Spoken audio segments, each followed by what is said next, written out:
જી આપનો પરિચય? હું હર્ષિદ આહિરે, કયું ગણેશ મંડળ છે ભાઈ? વિશ્વરાજ ગણેશ મંડળ.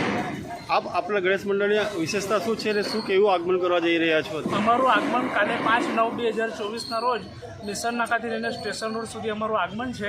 અમારા આગમનની વિશેષતામાં અમે મહારાષ્ટ્રથી ઢોલ તાશા અને ડીજેનું આયોજન કરેલ છે અને આતિશબાજી શોનો પણ કાર્યક્રમ કરેલ છે.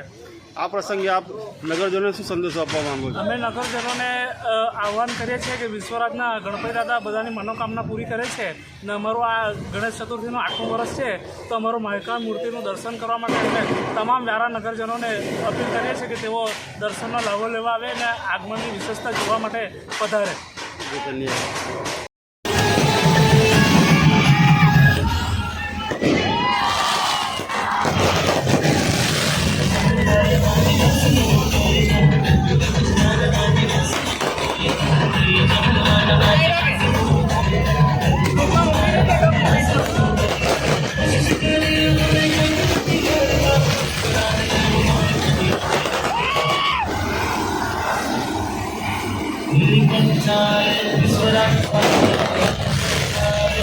આપનો પરિચય? સાહિલ ગામિત, વિશ્વરાજ ગણેશ મંડળ સભ્ય. અમે 9 દિવસ અલગ અલગ પ્રકારના સેવાકીય કાર્ય કરવા જઈ રહ્યા છે. શું કાર્ય કરવા જઈ રહ્યા છો આ વખતે? એમાં અમે બ્લડ કેમ્પનું આયોજન કરવા જઈ રહ્યા છે અને રેફરલ હોસ્પિટલમાં બાળકોને ફ્રૂટ વિતરણ અને અલગ અલગ પ્રકારનું કરવા જઈ રહ્યા છે. આ પ્રસંગે આપ યુવાનોને શું કહેવા માંગશો? અમે યુવાનોને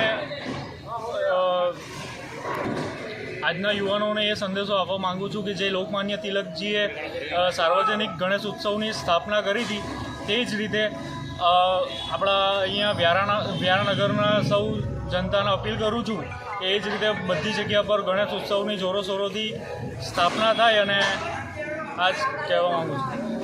Seriously, what is this place? This is heaven.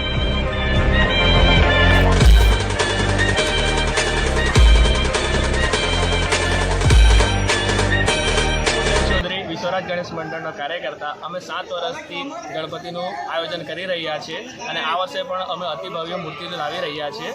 કઈ તારીખે આજે મૂર્તિનું આગમન કરી રહ્યા છો? અમે 5 તારીખે મૂર્તિનું આગમન કરી રહ્યા છીએ અને વ્યારામાં અતિભવ્ય અમે આગમન કરી રહ્યા છીએ. તો સૌ નગરજનોને વિનંતી કરીએ છીએ કે તમે અમારા આગમનમાં પધારો. આ વખતે આપણી મૂર્તિની વિશેષતા શું છે? અમે ઇકો ફ્રેન્ડલી મૂર્તિ લાવીએ છીએ, માટીની મૂર્તિ લાવીએ છીએ અને અતિભવ્ય મૂર્તિ અમે લાવવાનો પ્રયાસ કરી રહ્યા છીએ અને આ પેલી મહાકાય મૂર્તિ લાવ્યા છે અને તેની સુંદરતા નિહાળવા માટે અમે સૌ નગરજનોને ભવ્ય અપીલ કરીએ છીએ. આ મૂર્તિની વિશેષતામાં